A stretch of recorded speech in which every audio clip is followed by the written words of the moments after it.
guys? It's Kristen from Anime Collective, and today we have a special guest. It's my little girl, Mai. She decided to hop up with me while I'm recording.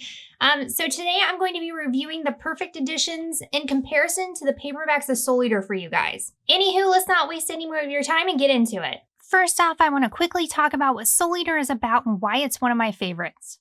If you guys are new to Soul Eater, the story first introduces you to a weapon meister named Manga, whose main desire and goal is to make her weapon soul a death scythe. In this world, there are humans that can take on forms of various weapons and their meisters who they are compatible with wield them. For instance, Soul takes on the form of a scythe. The meisters are tasked with reaping tainted souls, but there's of course much more to this story than that. I just want to keep it kind of vague so I don't spoil anything, but the characters in this story are incredible. I love the dynamics between the meisters and their weapons, but the dynamic of the group as a whole is great as well. The teachers are awesome too. I absolutely love Stein as a character and he's one of my favorites. Atsushi Okubo also has a unique art style and you really see him develop as an artist in Soul Eater. Oh, and I also want to mention that he is the creator behind another recent favorite of mine, Fire Force, so if you enjoyed Soul Eater, this is one to look into as well. All in all, I just really enjoy his work and I love the gothic setting of Soul Eater as well. It's fun to read but has serious moments too. It doesn't take itself too seriously though, and I really appreciate this about the series. I highly recommend reading it, but what's the best way to collect the series? At the time of this video, Soul Eater by Atsushi Okubo has been printed with English translation in 2 different formats.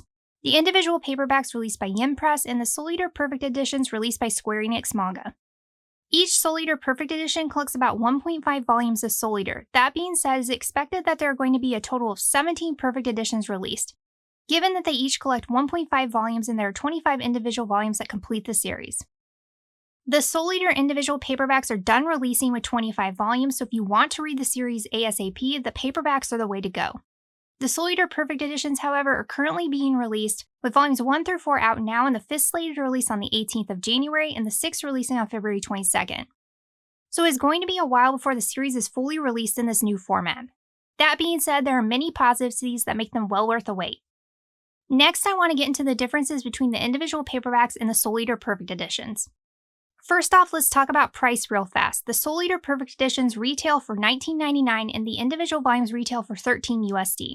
So the Soul Eater Perfect Editions are only $6.99 more expensive for 1.5 volumes versus 1, and they are hardcover as well. One of the biggest differences though between the two is of course their size. The Soul Eater Perfect Editions are larger than the individual paperbacks all around. Their dimensions are 6 by 8.3 by 0.9 versus 4.9 by 7.4 by 0.7. And that's in inches. Still though, since they contain 1.5 volumes instead of 1, they actually save you space on the shelf in comparison to the individuals.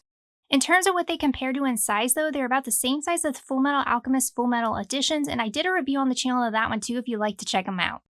They also differ in terms of design, and I honestly love the look of both. The Perfect Editions are hardcover though, so they are really sturdy and hold up well over time. That being said, both are still aesthetically pleasing to me. The Perfect Editions have more of a graphic design look to them with the bold lettering and more minimalistic and new artwork by Atsushi Okubo that shine the spotlight on individual characters. With 1 featuring Maka, 2 featuring Soul, 3 Black Star, and 4 Tsubaki, 5 and 6 haven't released yet, but their covers highlight Death the Kid and Patty and Liz. I also love the bright yellow text on the covers and they are raised. I like the spines of these for the same reasons. They are bold, they really make a statement and jump out at you on the shelf, and there's raised lettering on them too. The individual paperbacks, on the other hand, feature the original artwork. I've always loved the way that Atsushi Okubo does his covers, whether it be on Soul Eater or Fire Force, so I really love the look of these as well. The spines have the Soul Eater logo with artwork of the characters on the spines. Volume 1 features artwork of Maka. So when it comes to their design and overall look, I actually like both the Soul Eater Perfect Editions and the individual paperbacks for different reasons. The Perfect Editions also have new translation. For instance, Soul says he will be able to become Death's weapon in the individual paperback, but he says he will get to be a Death Scythe instead in the Perfect Editions. But most of what they changed is grammatical, like this quote from Tsubaki in the paperbacks here. She says, "We can't even get one regular soul. What are we going to do? Fight with just his big mouth?" Which they changed to, "We can't even get one normal soul. Stop running your big mouth all the time," in the Perfect Editions.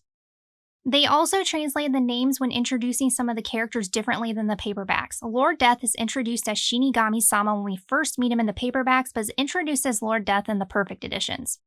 The changes in terms of translation aren't all that noticeable, but when comparing them side by side, the translation is better and the sentences do flow better in the Perfect Editions. The way they translated the sound effects is also better in the Perfect Editions as well.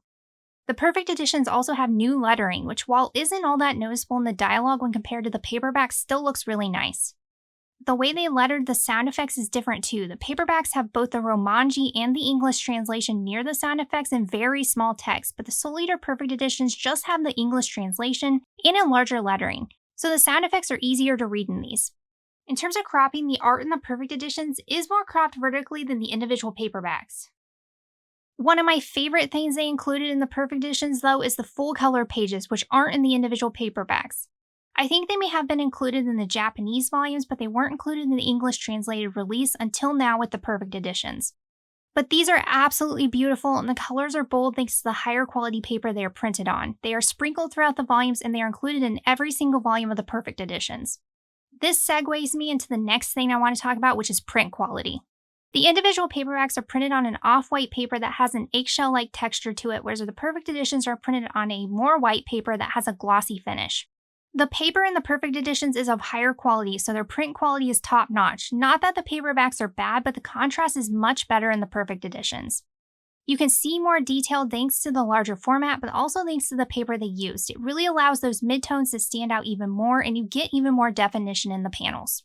In terms of readability, both are a good size. The Perfect Editions are a little heavier than the paperbacks since they collect more volumes and are hardcover, but they are easy to hold and read in hand. The Perfect Editions have a sewn binding and an I2, which makes them a joy to read as well. One thing I want to add is that the spines of the Perfect Editions do need to be stretched before reading because they are a bit rigid at first if you don't do so.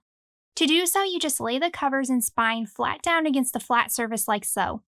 Then you begin opening up the pages evenly, alternating from cover to cover like so until you reach the middle pages.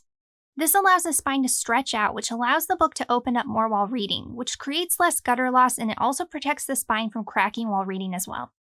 This is actually something I do with all of my hardcover sewn binding manga releases before reading. For a hardcover that's smaller like this one, I only do it around once, but for something larger, I stretch the spine a couple of times before I get into it. Anywho, just a tip I wanted to mention real quick. Both the Perfect Editions and the paperbacks have great readability. With the margins they added to the panels, I didn't notice any issues with text being obstructed by the gutter, and I didn't notice much, if any, image loss either, even when looking at the panels that span 2 pages. And actually, with the sewn binding and the margins they added, the Perfect Editions have even less of an issue with gutter loss than the paperbacks do. What about extras though? As mentioned earlier, the Perfect Editions feature new color pages never before seen in an English translated release of Soul Eater. One thing I was surprised they didn't include in the Perfect Editions, though, is the gag stories that were included at the end of the paperbacks. I really wish they would have included these because they are fun to experience. They did, however, in addition to some full-color panels, include some new full-color illustrations throughout the Perfect Editions. For instance, Volume 1 has one of Death the Kid, Liz and Patty, another of Death the Kid, Blackstar and Maka, and more sprinkled throughout each Perfect Edition. Alright, so now that we've gone over everything and we compared the 2 editions of the Soul Eater manga side by side, what's the final verdict? Honestly, I like both the paperbacks and the Soul Eater Perfect Editions in terms of design, but the Perfect Editions are my favorite way to collect Soul Eater by far because they have a much higher print quality, and I love the addition of the full color panels and the full color illustrations. The fact that they are hardcover, have a sewn binding, and have a better translation makes them that much more appealing to me.